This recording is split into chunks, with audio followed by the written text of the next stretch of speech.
Hi there, it's Martin Rapley here. In this video, I'm just going to discuss with you why I think you should be putting together your own deal appraisal sheets rather than borrowing other people's deal appraisal sheets.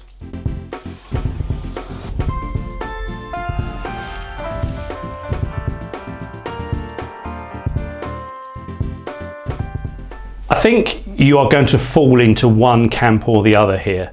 You are going to be a property investor that loves Excel, or you're going to be a property investor who hates Excel. There is a little bit in the middle, of course, but you're going to be one of the other. And if you really like Excel, then putting together a deal appraisal sheet for yourself really shouldn't be too much of a problem. You might want to copy someone else's deal appraisal sheet as far as the content goes, but I'd encourage you to put it together in your own format. If you're happy putting formulas into Excel, then by all means put formulas in there. If you want to put in little drop-down menus or anything like that, if you love Excel, then build an appraisal sheet that suits you. Build an appraisal sheet that gives you the answers that you need to know. Because of course, all property investors have got different metrics. We're looking for property for different reasons.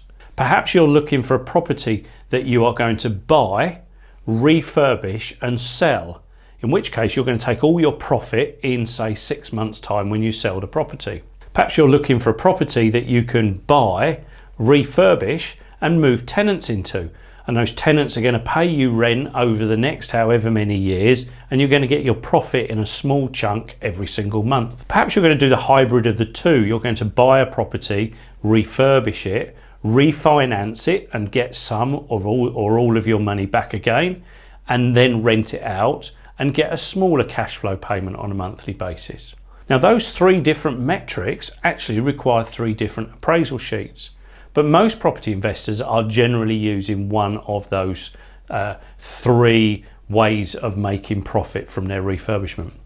If you put together your own deal appraisal sheet, it's giving you the answer that you need to know. If you're leaving money in the deal, what kind of return on investment do you need on that? Where is that box that's critical to you? Maybe you decide to highlight it in yellow so that it stands out. If you're really clever with conditional formatting, maybe you can get it to change colour, whether it's high risk, low risk or a medium risk. It's entirely up to you. Use someone else's appraisal sheet to help you get the contents, but modify it and make it your own. If you borrow someone else's appraisal sheet, there is a massive chance that they've got some errors in it. There's a massive chance that they're looking at different metrics to you, and it doesn't therefore work. If you don't like Excel and you're not so good at Excel, I can see that it's even more tempting to borrow someone else's sheet. But in reality, if you're not particularly good with Excel, then there's even more chance that you're going to misunderstand how to use their sheet. You may overwrite some formulas in there. You may not be able to double check those formulas. So again, another reason not to be using someone else's deal appraisal sheet. But of course, if Excel isn't your thing and appraising deals really isn't your thing, my advice to you is to find someone who does know how to do appraisals, who does know how to put these bits and pieces together in Excel. Maybe they can teach you how to do it. Maybe you can look at some deals together that you can learn from them. You might even do a basic joint venture insofar as you find the deals, they do all of the numbers and check that it stacks, and as a result you share properties. You don't even have to get into a legal agreement there. You could just be working with someone to help them out. Perhaps they haven't got lots of time to go viewing, but you need some more help doing the appraisals. And that's of course the reason to go to property networking events. You may well find someone there that can benefit from your skills, meanwhile you can benefit from their skills. So whatever you do, please don't use other people's deal appraisal sheets. I would be scared of them.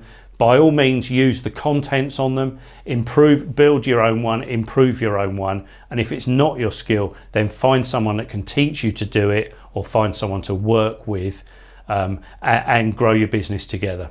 So as ever, leave any comments below, like and share this video, and I'll catch up with you in the next one.